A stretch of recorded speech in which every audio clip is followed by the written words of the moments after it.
Om NaMo Narayan. The ancient Indian astrologer में आपका स्वागत है।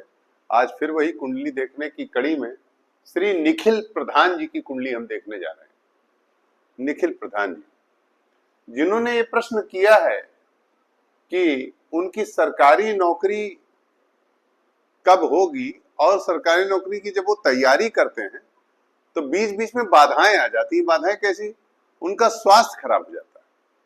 ऐसा उन्होंने एक तकलीफ बताई है कि जब भी निखिल प्रधान जी तैयारी करते हैं सरकारी नौकरी की या जो भी कंपटीशन की तैयारी सतत करते हैं निश्चित रूप से, तो वो बीच बीच में बीमार हो जाते हैं। आइए अब हम प्रधान जी आपके कुंडली पर ज्योतिषीय चर्चा करेंगे, जैसा कि हम सबकी कुंडली पर करते हैं। फिर हम बताएंगे कि आपकी सरकारी नौकरी की क्या स्थिति होगी और कब तक होगी। आप हमारे इस चैनल पर अंत तक बने रहिएगा और हमारे इस चैनल को लाइक शेयर सब्सक्राइब करना ना भूलिएगा। आइए अब हम निखिल प्रधान जी आपके इस कुंडली के बारे में चर्चा करते हैं। सिंह लग्न की कुंडली है। केंद्र में चंद्रमा सूर्य शुक्र बैठा है। चंद्रमा नीच का है चतुर्थ भाव में। अब सूर्य के साथ होने से, शुक्र के साथ युति होने से और शनि से दृष्ट होने के कारण इसका केंद्र, इसी का स्वामी, इसकी जो नीचता है वो भंग हो रही है। कैसे भंग हो रही है? चंद्रमा नीच का, इसका स्वामी मंगल केंद्र में ही बैठा हुआ है, अतः इसकी नीचता भंग हो रही है। नीच भंग राजयोग आपकी कुंडली में विद्यमान है। पहली चीज जान लें आप, ये बहुत बड़ी चीज है। सरकारी सेवा के लिए हम पहले वीडियोस में कह चुके हैं कि भाई राजयोग तो होना चाहिए और नीचभंग राजयोग हो तो वाह, बहुत अच्छा, तब तो फिर ठीक नौकरी मिलेगी, मतलब एक स्तरीय नौकरी मिलेगी, सामान्य नहीं, क्लास 3 की नहीं, उससे ऊपर। अब नीचभंग राजयोग विद्यमान है कुंडली में और बृहस्पति राहु एकादश भाव में, शनि दशम में, पंचम में बुध और केतु। पंचम में बुध बैठने का ही मतलब है, क्योंकि यह स्थान शिक्षा का स्थान कहा जाता है और मैं इस चीज को एक और स्थान डिनोट करता हूं, ये ब्रेन की फर्टिलिटी का स्थान है, यानी दिमाग का जो मुख्य तंत्र है जिससे दिमाग में सोच विकसित होती है, यह वह स्थान है। वहां बुध बैठा हुआ। बुध गणित का प्रधान देवता है, मनीषी है, बुध विचार कराता है, बुध लेखक है, बुध साहित्य का सृजन करता है। इसलिए बुध का पंचम में होना आपकी विद्वता को बता रहा है। निश्चित रूप से यू आर इंटेलिजेंट, ऐसा मैं जल्दी नहीं कहता हूं। निश्चित रूप से आप मेधावी हैं, ये बुध यहां बता रहा है। और आपकी जो ये स्थिति है वो नीच भंग राजयोग के कारण सरकारी नौकरी की है। अब बाधा क्यों आ रही है ये भी मैं आपको बता दूं। चंद्रमा नीच का होके चौथे भाव में बैठा है, सूर्य के साथ बैठा है। अब पूरी तरह चंद्रमा की स्थिति क्या होगी? चंद्रमा यहां बैठ करके चतुर्थ भाव को डिस्टर्ब कर रहा है। यहां चंद्रमा शरीर के मध्य स्थान, लंग्स, ब्रोंकाइटिस, लंग्स की समस्या, कभी कभी थोड़ी बहुत हार्ट की भी समस्या, यानी आपके शरीर के मध्य भाग की समस्या देता है और ये श्वास संबंधी समस्या भी देता है। ऐसे जातक एलर्जी से पीड़ित होते हैं, एलर्जी, जिनको जल्दी श्वास फूलने लगे, इस तरह की समस्या होती, बचपन में एलर्जी की समस्या होती। ऐसी दशा में जब एलर्जी से पीड़ित होते हैं तो इनको समस्याएं आती रहती है।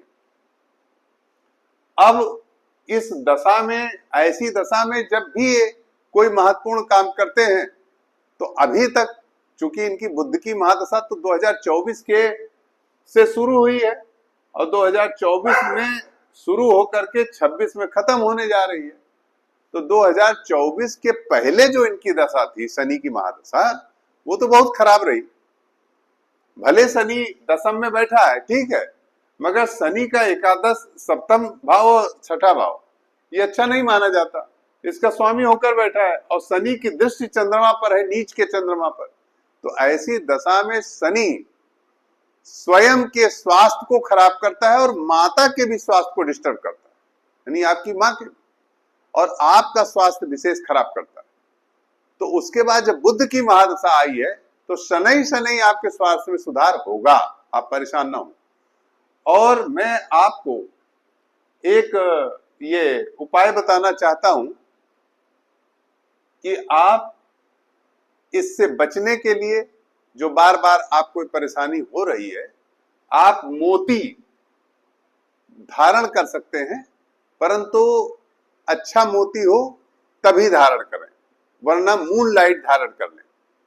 मून लाइट भी एक नग होता है, जिससे आपकी सर्दी की समस्या खत्म हो जाए, एलर्जी की समस्या खत्म हो जाए।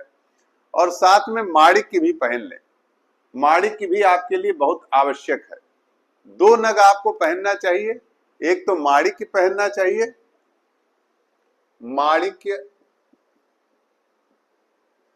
अनामिका में,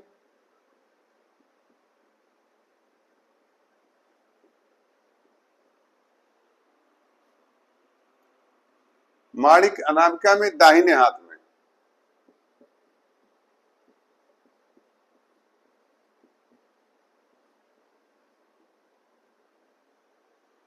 माणिक अनामिका में दाहिने हाथ में लगभग 8.5 रत्ती।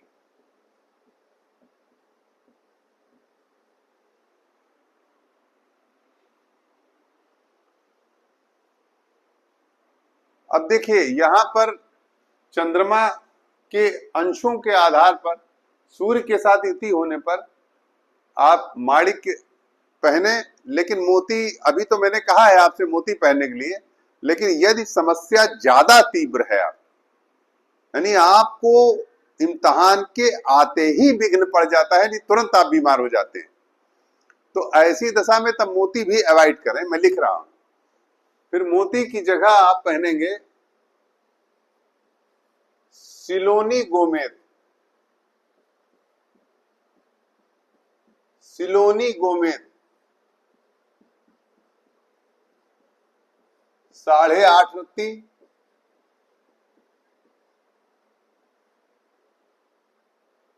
बाएं हाथ के मध्यिका में।